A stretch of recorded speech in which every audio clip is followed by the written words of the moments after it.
বিশ্বকে অবাক করে দিয়ে ইরান ঘোষণা করেছে তারা আর কোনোভাবেই আমেরিকার স্যাটেলাইট ইন্টারনেট কিংবা বিদেশি চ্যাটিং অ্যাপ ব্যবহার করবে না।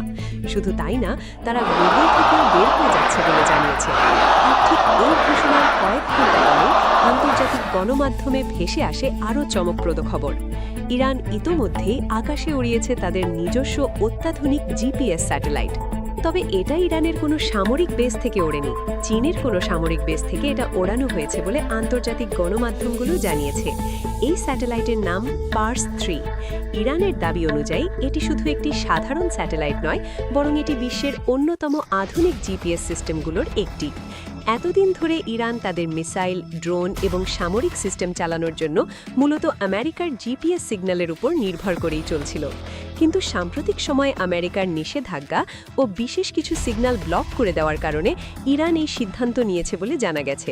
এর বাস্তব প্রমাণ দেখা গিয়েছিল মাত্র 2 মাস আগেই, যখন ইরান ইসরায়েলের দিকে কয়েকশো মিসাইল ও ড্রোন নিক্ষেপ করে পাল্টা জবাব দেয়। তখন দেখা যায় কিছু মিসাইল নির্ধারিত টার্গেট থেকে সরে গিয়ে ভুল জায়গায় পড়ে। এই পরিস্থিতির মধ্যেই ইরানের সর্বোচ্চ নেতা আয়াতুল্লাহ খামেনির একটি বক্তব্য নতুন করে আলোচনায় আসে। তিনি বলেছিলেন, আমাদের যত দিক থেকে পথ বন্ধ করে দেওয়া হবে, আমরা তত বেশি নিজেদের পথ তৈরি করে নেব। পার্স-3 স্যাটেলাইট উৎক্ষেপণের মাধ্যমে সেই কথাই যেন বাস্তবে পরিণত হয়েছে। সবচেয়ে অবাক করা বিষয় হলো, এই জিপিএস স্যাটেলাইটটি তৈরি করা হয়েছে ইরানের পাহাড়ের নিচে প্রায় 200 ফুট গভীরে বানানো এক গোপন গবেষণাগারে। হাজার হাজার ইরানি বিজ্ঞানী ও প্রকৌশলী এই প্রকল্পে কাজ করেছেন বলে দাবি করা হয়। আন্তর্জাতিক বিশ্লেষকদের মতে এমন একটি স্যাটেলাইট তৈরি করতে যে প্রযুক্তিগত দক্ষতা দরকার, তা অনেক উন্নত দেশের পক্ষেও সহজ নয়। তাই ধারণা করা হয় এই প্রকল্পের রাশিয়া ও চীনের অভিজ্ঞ বিজ্ঞানী ও প্রযুক্তিবিদরাও সহায়তা করে থাকতে পারে। অর্থনৈতিক দিক থেকেও বিষয়টি বেশ কঠিন, কারণ একটি আধুনিক জিপিএস স্যাটেলাইট তৈরি ও উৎক্ষেপণ করতে সাধারণত কয়েক হাজার কোটি টাকার বেশি খরচ করতে হয়। দীর্ঘদিন ধরে নিষেধাজ্ঞার মধ্যে থাকা ইরানের পক্ষে একা এই ব্যয় বহন করা সহজ নয়। ফলে আন্তর্জাতিক মহলে ব্যাপক আলোচনা চলছে। এই প্রকল্পে চীন বা রাশিয়া অর্থনৈতিকভাবে সহায়তা দিয়ে থাকতে পারে।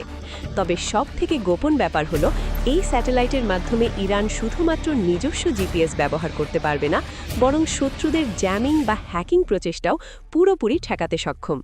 এই স্যাটেলাইটটি বর্তমানে ইরানের ওপর নির্দিষ্ট কক্ষপথে অবস্থান করছে বলে ধারণা করা হয়।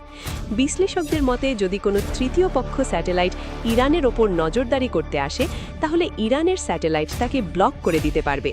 অর্থাৎ শত্রুপক্ষের স্যাটেলাইট যখনই ইরানের ওপর নজরদারি করতে যাবে, তখনই পুরো ছবি কালো হয়ে যাবে। আর ইরান গুগলের মতো তাদের সার্চ ইঞ্জিন তৈরি করবে। তারা নিজস্ব ইন্টারনেট স্যাটেলাইট ব্যবহার করবে, ফলে তাদের নাগরিকদের কোনো তথ্য বাইরের দেশের কাছে যাবে না। এই ঘটনার পর মধ্যপ্রাচ্যের বেশ কয়েকটি দেশ প্রকাশ্যে উদ্বেগ জানিয়েছে। কেউ কেউ সংবাদ সম্মেলন করে দাবি করেছে, ইরানের এই স্যাটেলাইট এবং নিজস্ব কক্ষপথে এর অবস্থান আন্তর্জাতিক আইন লঙ্ঘন করতে পারে। তবে এই বিষয়ে ইরান এখনও আনুষ্ঠানিক কোনো প্রতিক্রিয়া জানায়নি। একটি বিষয় পরিষ্কার, পার্স-3 উৎক্ষেপণের মাধ্যমে ইরান শুধু একটি স্যাটেলাইট আকাশে পাঠায়নি, বরং তারা জানিয়ে দিয়েছে যে প্রযুক্তিগত দিক থেকেও তারা আর কারও উপর নির্ভর করতে রাজি নয়।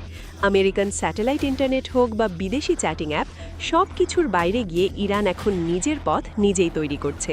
আর এই সিদ্ধান্ত যে ভবিষ্যতে মধ্যপ্রাচ্যের কৌশলগত ভারসাম্যের উপর প্রভাব ফেলবে, তার বলার অপেক্ষা রাখে না।